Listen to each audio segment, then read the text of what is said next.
Here's your host, Alex Garrett. All right, I'm here with Jeff Mordock on Alex Garrett Podcasting. Jeff, this is sort of an as-promised podcast, isn't it?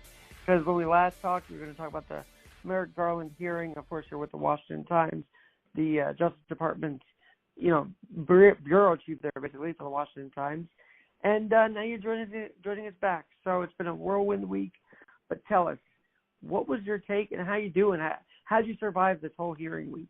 This has been a really, it's been a gauntlet of hearings. It started Monday with Merrick Garland, and it's gone through today with a hearing where the acting chief of the Capitol Police testified before Congress about the security failures that led to the Capitol breach on January 6th. So it has just been a marathon of hearing after hearing after hearing this week.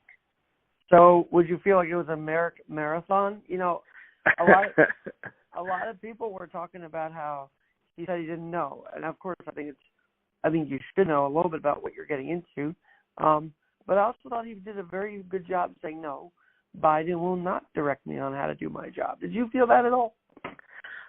Yes, I felt like he did not want to he clearly was trying to avoid boxing himself into a corner, but I thought he handled the questions very well. He kept saying, for example, that the Republicans really pressed him on the John Durham investigation, and he refused to give a firm commitment, but kept repeating that he didn't see, as far as what he knew, any reason why resources should not be allocated to the Durham probe. He didn't see any reasons why the plug should be pulled on the Durham probe. So even though he didn't give as firm of a commitment as Bill Barr did when Bill Barr went through his confirmation hearing and they asked him about the Mueller probe, Bill Barr was much more firm. Merrick Garland didn't want to go as firm as Bill Barr did, but I think he did make it clear. And you could tell from the hearing he generated a lot of Republican support. There's no question about it. Do you think he also got that support because, sort of like Barr, he's been there? He like Barr got the Democrat support because he's been there. So do you think that's happening here too with Merrick Garland? I think it's there, but also I think the Republicans know that there could have been somebody a lot worse nominated than Merrick Garland from their perspective. Merrick Garland has a reputation as a moderate, a centrist. If you look at his judicial rulings, a lot of them are very pro-law enforcement. As a matter of fact, I did a story ahead of his hearing. A lot of the far-left civil rights groups were very angry about the pick of Merrick Garland because they really wanted somebody who had a much stronger racial justice, social justice resume than Merrick Garland does. So I think the Republicans knew. I mean, there was talk at one point, people were pushing for Stacey Abrams, who talked about far left, to be Attorney General. And I think the Republicans know that was a possibility. Deval Patrick up in Boston or up in Massachusetts, another very far left candidate was in the mix. So I think they don't want to oppose Garland because of the nominees the Biden administration has put forward, he is probably one of the most centrist, if not the most centrist nominee. He did. Do you think he can really track down all the extremists on either side, or is there going to be a focus on one side? I think there's going to clearly be a focus on domestic terrorism, white supremacy. I don't think, he said it himself in his opening statement that he was going to personally oversee the prosecutions of the insurrectionists who attacked the Capitol on January 6th. And he should. I don't think anybody disputes that what happened at the Capitol on January 6th was horrible, and those people should absolutely be prosecuted to the full extent of the law. But, you don't want to do that at the expense of ignoring Antifa and some of the far left groups that have been causing chaos. One of the things that I've been reporting on that I see is ignored by a lot of media outlets is, Antifa's done a lot of anti-Biden protests since he's been inaugurated.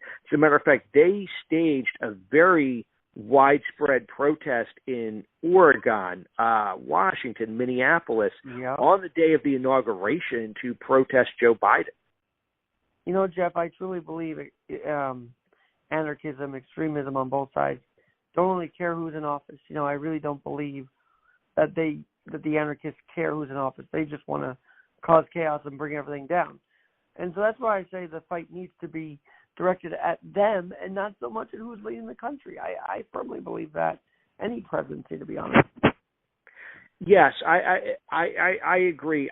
There's been, one of the things I find really interesting is with Democrats in control of Congress, we've had 3 hearings since the Capitol riots on white supremacy and the threat of domestic terrorism.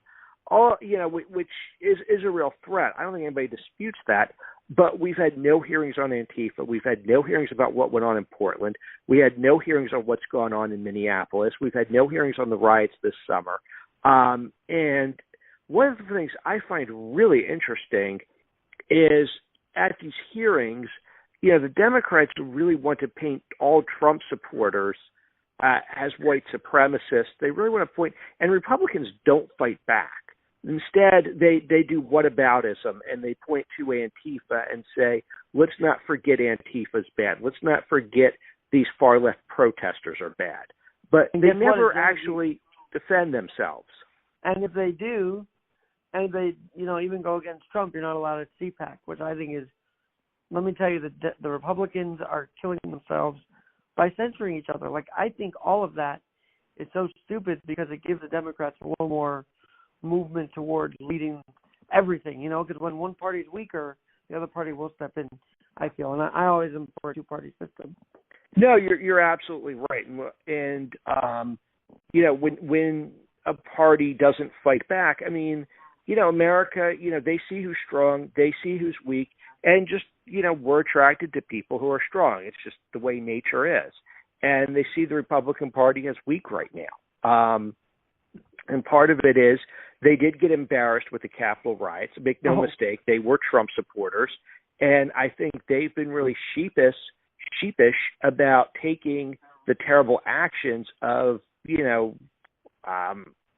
thousands of, we have not had an exact count of how many people were at the Capitol. So I shouldn't put a number on it, but taking the actions of these bad people and, using them to generalize and paint the Republican Party with a very broad brush. You mentioned the hearings about all of them 3 times. And, of course, the insurrection is something we shouldn't forget. And let's make that clear. We're not saying let's not forget it. But the question then becomes, why didn't they do that when the riots in the summer were happening? Republicans didn't really hold any Senate hearings on the riots either, if I remember correctly, last year. No, that's a really good point. For all the complaining, that's actually a really good point. For all the complaining in the House about the Democrats refusing to hold hearings, the Republicans control the Senate, and I cannot recall, because I would have covered it, I cannot recall a single hearing on Antifa and the far left.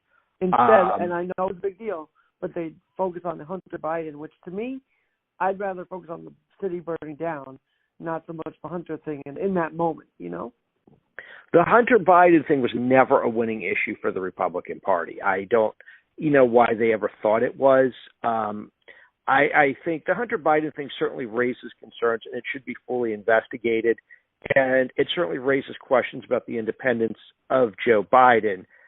All of that I think is accurate, but in terms of a political issue, it's not going to capture the public's imagination. One, because what he's accused of doing is very complicated financial dealings, and the average person doesn't have the attention span to understand what exactly he did. And then, 2, he's also not running for anything. He's the wayward son of the man who's running for president. And I think to some degree the American public knows they're not voting for Hunter Biden. So, I certainly agree there's a lot of shadiness, and there's certainly a lot of shadiness with Joe Biden's connection to these financial dealings. It certainly is not an issue that's going to capture the public's imagination enough that would have siphoned votes away from Joe Biden. And then, of course, the issue then became bringing Jack and Zuckerberg on the Hill. Was that a winning issue, or could they again have focused on something that happened in the summer that they didn't? I think focusing on something what happened in the summer would have been a better issue for the Republicans in the Senate. And the reason is because that appeals to safety. That's people's homes. That's people's lives. That's people's businesses. I think they should have focused on that and made that a much bigger issue than they did. You know, you look at the Democrats and how well they just took the coronavirus issue and rode it to controlling all three branches of government. Actually, I meant to say all three legislative chambers. I meant to say, but they don't. You know, the Republicans, they made an issue out of what happened this summer, but it certainly was not an issue that they rode to the extent that the Democrats rode the coronavirus. That's true, and even Corona, I think the Republicans have been tougher on. Now, back to Garland. I mean, he has his plate full. So, how much can he get done? Should he be confirmed, or do you see him getting done? Well, he does have an ambitious agenda. There's a lot of issues confronting him in the Justice Department. It'll be interesting to see. It'll be interesting to see where we go in what he does. He's got the Durham probe to deal with. He's got all the social justice people pushing for defund the police and defunding the police policies. He's got to deal with the Capitol rioters and those prosecutions. In that investigation, let's not forget, we've got 22 investigations into the Capitol riot, some of which are controlled by the Justice Department. He's got a lot on his plate right now, so it'll be really interesting to see what he prioritizes and how he prioritizes it. Plus, the day-to-day business of the Justice Department doesn't go away. For example, just something as simple as this week they arrested the wife of El Chapo. That is a major Justice Department investigation. That stuff is still ongoing. That stuff still pops up, and that stuff that's going to require Merrick Garland's attention. Jeff, talking with Jeff Mordock of the Washington Times, there's been report after report now that, you know, there were officials like Chris Wray and probably the DOJ knowing that these threats were going to happen at the Capitol. Was firing Bill Barr not the best idea? Because he might have been able to tell Trump, right, that there was something going on if he was still there? Well, he didn't fire Bill Barr. Bill Barr left on his own. Bill Barr left for a bunch of reasons, one of which was disputing President Trump on election fraud, that Bill Barr had insisted that the Justice Department had done thorough investigations and had not uncovered any evidence of election fraud, which sort of led to the rift. And Bill Barr just, you know, he was going to be leaving, and he just left a little early. He's going to be leaving anyway with the new administration coming in, and just decided to go right before the holidays and enjoy the holidays with his family. He wasn't going to stay. There wasn't much Trump could have done to keep him to stay. Probably the only thing he could have done is not pursue the election fraud claims, which, you know, Trump was never going to not do that. So right. Yeah, well, that was a big downfall. He just could not stop talking about it. Then, you know, yeah, he just couldn't let it go. It's fascinating to me because whether you like President Trump or whether you don't, there were some accomplishments of his administration. You can't take that away. And now the legacy, all those 4 years, it's just going to be the Capitol riots. I think even conservatives have to concede that that's what he's going to be known for. That's going to be the hallmark of the Trump administration, was he egged on this crowd that rioted. And I believe he did. Like, I will say it. Some people say, what do you mean he did? It's clear he did. There's no ifs, ands, or buts about it. Hey, I completely agree. I don't think there's any doubt he egged that crowd on. Let's talk Merrick Garland's Supreme Court nomination versus Department of Justice nomination. Was his hearing content the same, or what was he like as a nominee for SCOTUS? Did we even get to hear from him? Well, we never got to hear from him because the Republicans refused to hold a hearing. So we never even got a hearing on him for the Supreme Court. And it's kind of interesting. I think there was some revenge in the pick for Merrick Garland. And I don't mean to downplay Merrick Garland's qualifications for the Attorney General position, because he is very qualified. I mean, even Republicans aren't disputing that. So but I think part of it, because before the Georgia election, the Georgia Senate runoff was decided, which decided who was going to control the Senate. it was clear President Trump wanted Merrick Garland, and he even delayed the announcement until the Democrats won in Georgia. So it was clear that the Republicans would not block the judicial seat that Merrick Garland is leaving to become Attorney General. What's interesting is a lot of people wanted Biden to nominate as Attorney General before that period. He was one of the last cabinet officials to be nominated. The other thing that I think what was going through Joe Biden's mind is a little bit of revenge here, because the Democrats didn't want to pick him because they were worried that that judicial seat would become open and they wouldn't have control of the Senate. And also, there's a lot of pressure to get an AG candidate with a stronger racial justice, social justice resume, which Merrick Garland brings a lot of qualifications. He does not have a lot of racial and social justice experience. You look at some of the other people who were considered. Deval Patrick, he ran the Justice Department Civil Rights Unit.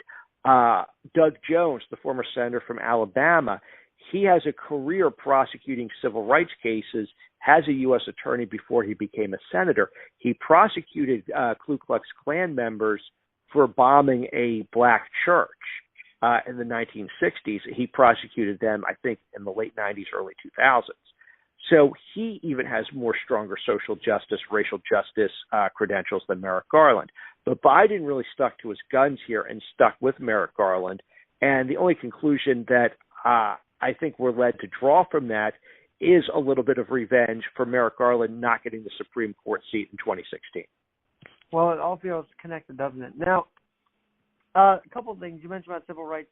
Is that a subsector of the Department of Justice back? Because I know that Trump, didn't they disband it or something happened with the civil rights side of the Department of Justice? Well, the civil rights, no, there were certain programs that the Trump administration had disbanded, but the Justice Department Civil Rights Unit is probably one of the largest units within the Department of Justice, and they were very active on in the Trump administration. They were very active on issues that Merrick Garland isn't going to support. For example, they filed a lawsuit on behalf of Asian students who said that they were being discriminated against from Ivy League schools in the admissions process, that they were being looked over for less qualified African-American candidates in the name of diversity. Even before Merrick Garland got in, Merrick Garland still isn't, because he hasn't been confirmed yet, the Biden Justice Department immediately withdrew from that case. So you've got a lot of, so it's going to be a very different civil rights philosophy, but the Civil Rights Division is extremely active.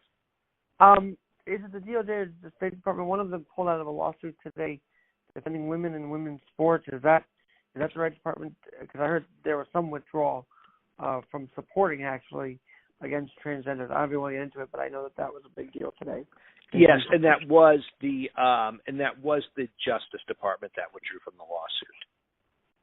I mean, would you care to explain? Because I'm kind of curious what their reasoning was. For why they withdrew, why they yeah. They didn't get into it, believe it or not. They basically it was a very short filing in the courts, and all they said is that they don't believe this case is in the interest of the U.S. government. Interesting. Well, we'll have to see how that plays out. I, of course, want women's sports to be women's sports. I'm not going to pull any punches here. I think that's what it is. I knew a lot of girls in college who woke up every day and did the hard work. So I want that to be protected. Just a personal side there. Jeff, there was something else that's been going on the last couple of months, which I don't think got much coverage, but you might be on top of it. Were they sort of firing Trump appointees or Trump-leaning DOJ employees as well? I thought I saw a couple of that happening. Well, obviously the Trump-leaning DOJ employees, a lot of them left after the obviously after the election loss. After the election, a lot of them started leaving. That's not unusual. I mean, you see that from change to change in the administrations. The other thing is Joe Biden fired all of the Trump-appointed U.S. attorneys or asked them to resign. That's also not unusual. When a new president comes in, they always fire or ask them to resign the U.S. attorneys appointed by the previous president. You know, Biden fired all of Trump's except for 2. Trump fired most of Obama's. I think he kept 2 on. Obama fired most of George Bush's. George Bush has fired most of Bill Clinton's. On it's and like on. A tradition almost. Yes, it absolutely is a tradition. It's interesting, though, it's a little more thorny this year than most because one of the U.S. attorneys, David Weiss in Delaware, is leading the investigation into Hunter Biden. The Biden administration, I think, realized the media firestorm they would create if they fired David Weiss, and they... That's why I should have kept him right? That's why I should have kept him in New York. Yes. They realized the firestorm, and they decided not to fire David Weiss. They decided to keep David Weiss on as U.S. attorney, so the Hunter Biden probe could continue unimpeded. But yeah, if Trump kept Preet on, it would have prevented a big headache. But that was a huge weekend. I'm sure you remember it as well as I do. Like, it was just like nonstop coverage of that because I always thought Preet was a great attorney. He just happened to be looking at Trump stuff in New York. It was very, very. Oh man, it was just a bad look in my view to fire him, even though it's tradition, you know.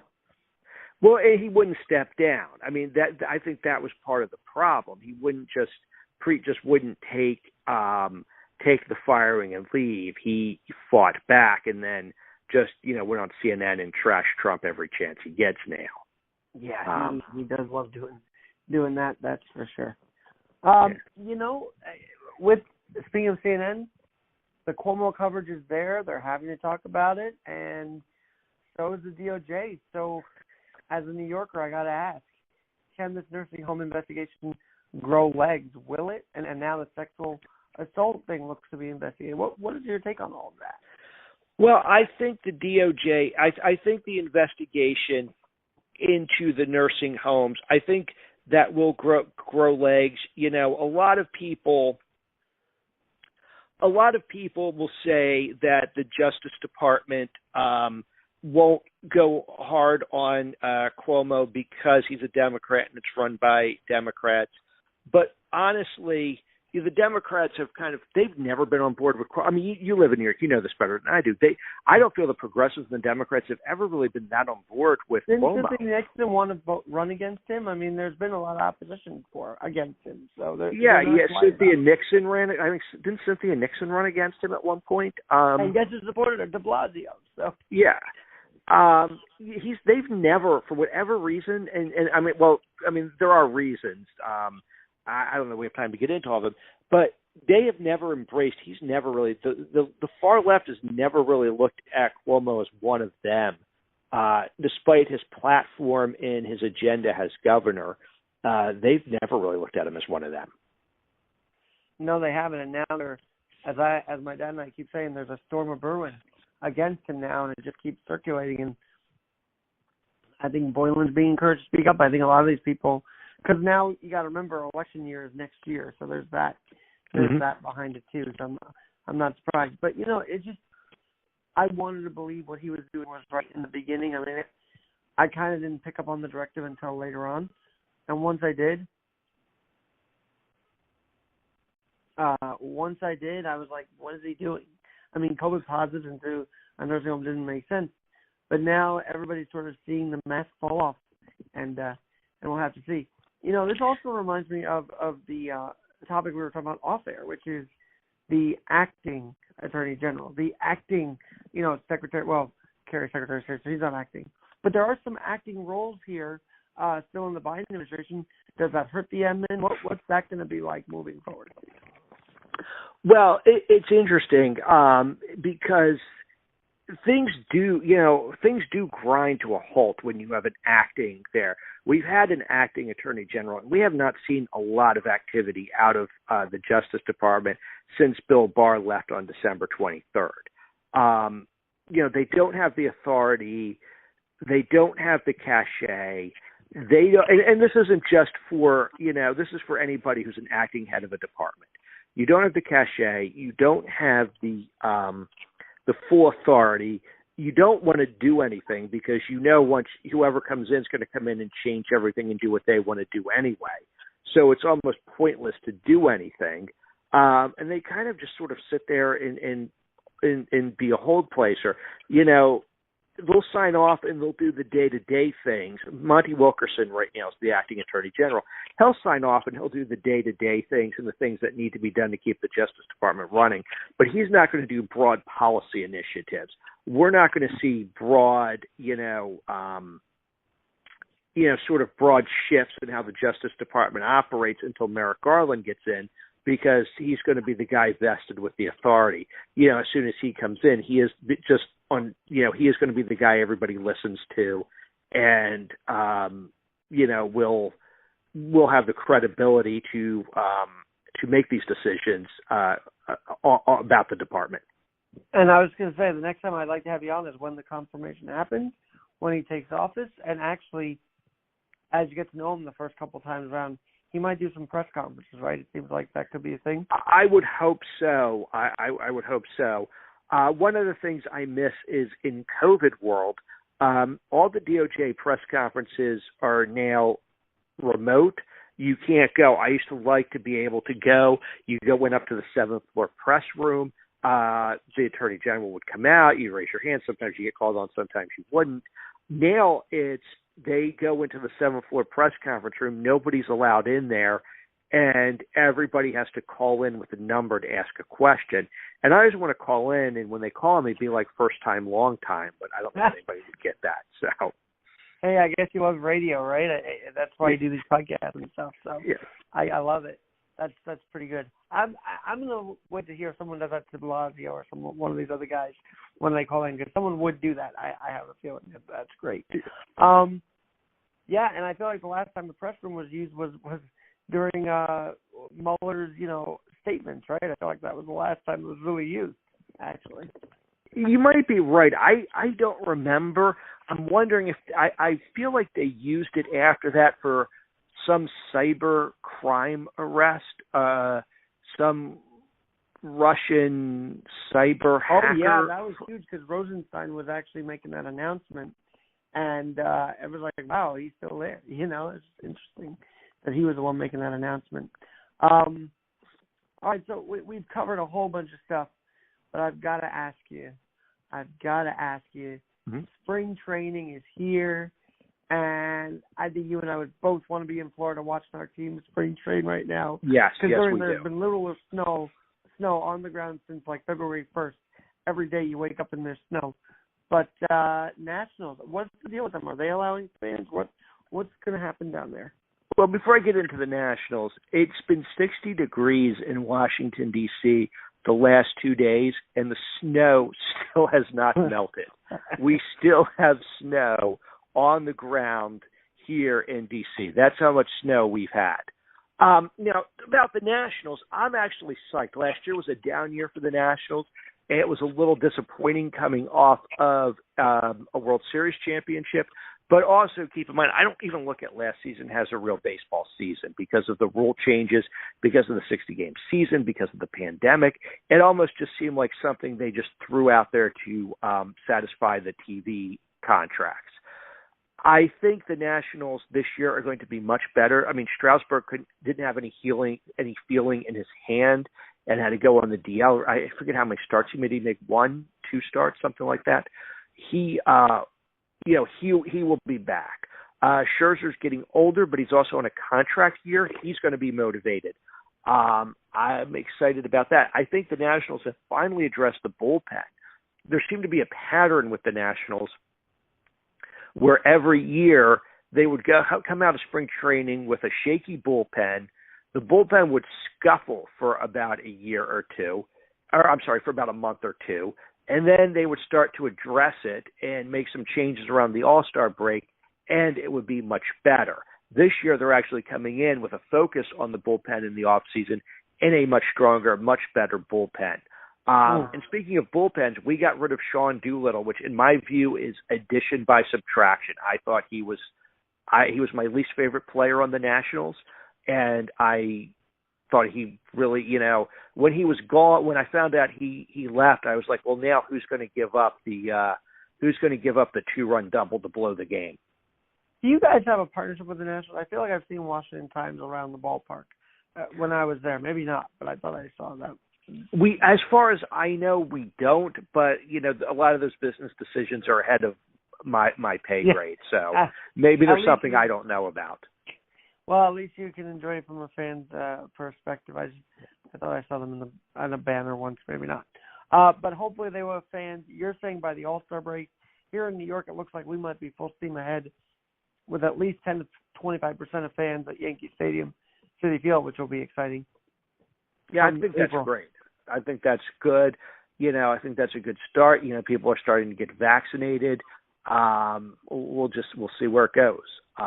It'll be really, it'll be interesting to see how this plays out. Obviously, from a revenue perspective, this helps the sport because you don't want baseball to do what hockey did, where they had to have sponsors for their divisions. They had to put advertisements on uniform to make up for the revenue loss of not having fans in the stands.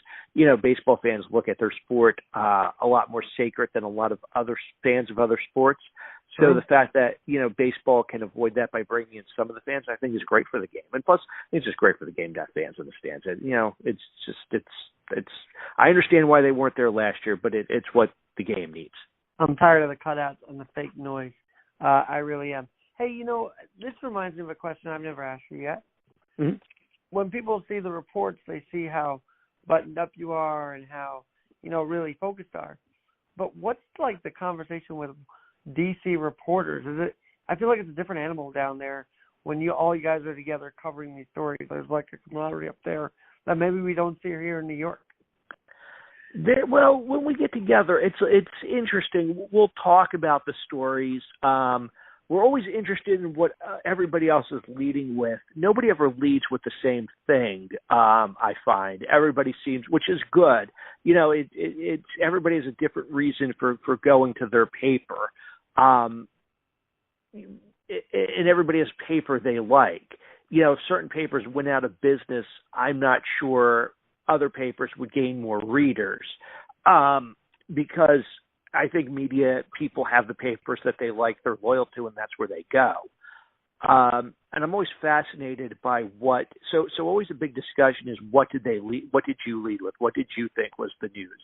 And it's always interesting to see what people come back with. And a lot of times there's no question what the news is, but a lot of times some people kind of lead with different things. The Merrick Garland is a great example. I saw some people lead with the fact that Merrick Garland was going to personally oversee the prosecutions of the Capitol rioters.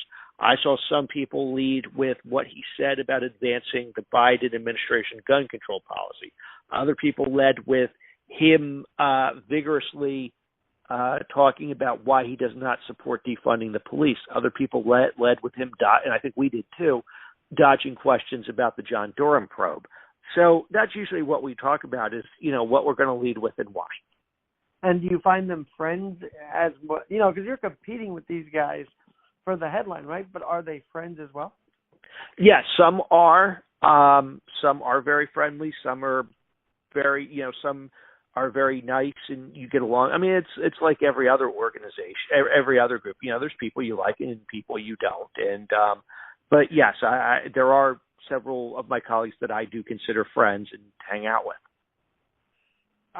This is like opening up a whole thing, because I know in the summer you guys are still covering the stories.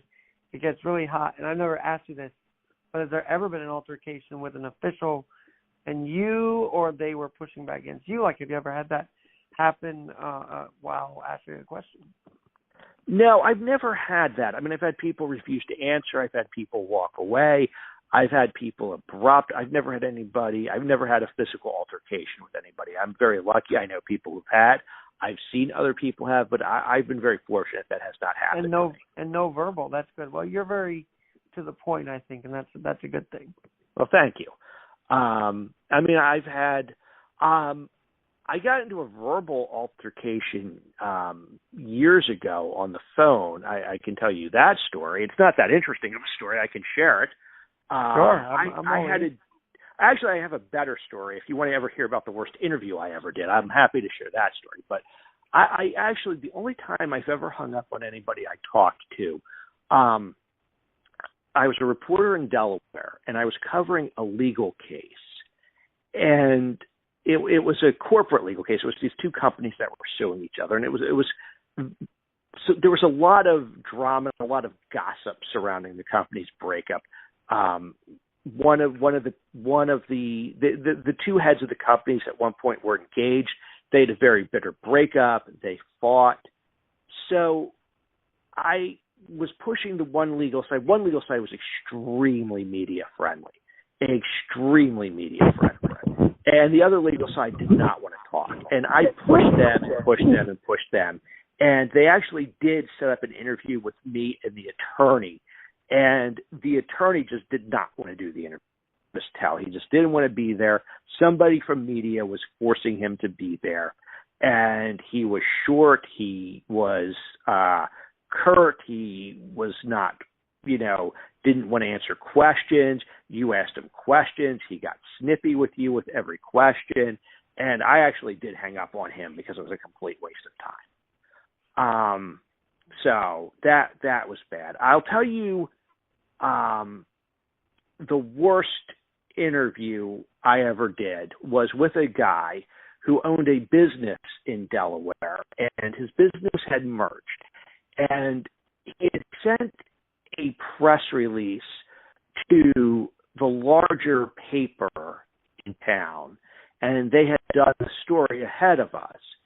And the editor I worked with described this guy as a really good guy. And when I called him, he said to me, he's like, well, I don't know how this got out. And I was like, well, it was a press release that you sent and signed off on.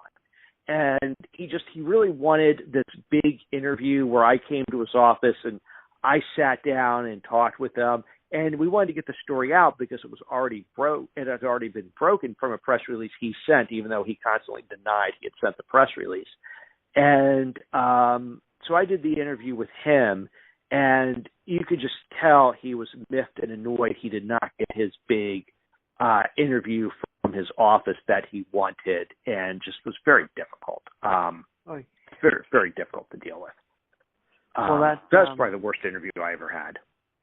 It is interesting, even as a podcaster. Like sometimes, thankfully, we are a good click, but that click matters.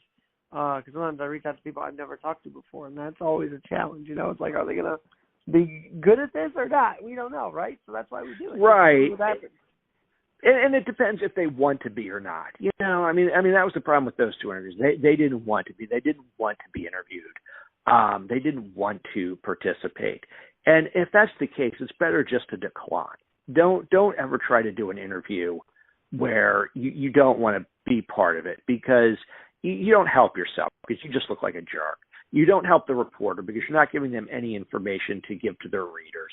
You don't help your cause because then you've just alienated the reporter, and you're not going to get sympathy on your side because you've given no information to the public. It's better off just not to do it than to do it and just be pissed off about it. Do you like answering questions, or do you like giving the questions? I'm curious, because I like asking the questions because that's what I'm used to. I don't really get asked a lot of questions. That's one of the reasons why I enjoy coming on your show so much, because it's different for me. I'm not used to actually having somebody else ask me questions. And you ask really good questions. You ask interesting questions, things I hadn't thought about, including interviews just now. I like it, so that's one reason why I like it, because it is so different. I much prefer asking the questions. That's what I'm used to. I can control the environment a little more, and it's just how, where my experience comes from. It's your bread and butter, if you will. So yes.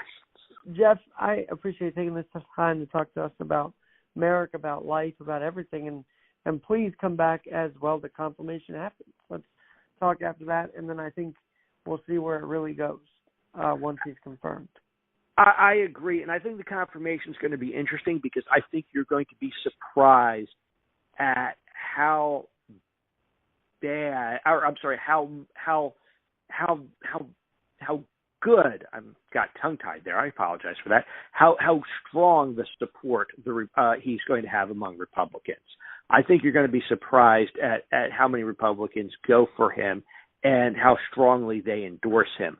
A lot of the police unions, the National Fraternal Order of Police, which strongly endorsed President Trump twice, in 2016 and 2020, and really advocated for Trump in 2020 amid the defund the police movement, they've come out in favor of Merrick Garland. So you're going to see a lot of pro-Trump people on the right coming out in favor of Merrick Garland come confirmation time. One other thing, could the GameStop and the AMC and Reddit fall under his purview at all? Because you just mentioned, so it triggered my mind, the stock market under Biden still at 31K. But are they going to do investigation into this whole GameStop thing? Is that going to be their purview too? I've not heard anything that they're going to right now. It doesn't seem like they are. The GameStop thing, I haven't. What I followed from that is what I've read in the papers. I've not done any independent reporting on it, but I've not seen anything to indicate the DOJ is going to launch a probe into it. Interesting, because I know they did a hearing on that last week, which kind of went under the radar actually. But yeah, it's interesting. It's interesting where people fall into that. It's just kind of interesting just to see which side people take in that fight. Yep, and then I was outside the stock exchange the night it happened, and I knew something was coordinated because they had a whole bunch of protesters outside the stock exchange, in which when the traders were leaving the floor, I heard them say, what are you going to do, an insurrection? I thought that was kind of funny. Anyway, Jeff, I'll let you go. It's been great to have you once again, and please come back, and we'll talk more Merrick and other things. I mean, the hate crimes are still going on, which we need to cover next episode because, how's the acting dealing with that? I'm kind of curious, but we'll leave that to another episode down the road. Absolutely. Thanks, Alex. I always love coming on your podcast, so thanks for having me. Appreciate it. That was Jeff Mordock of the Washington Times. I'm Alex Garrett, and we will certainly talk to you next time where we're always adapting.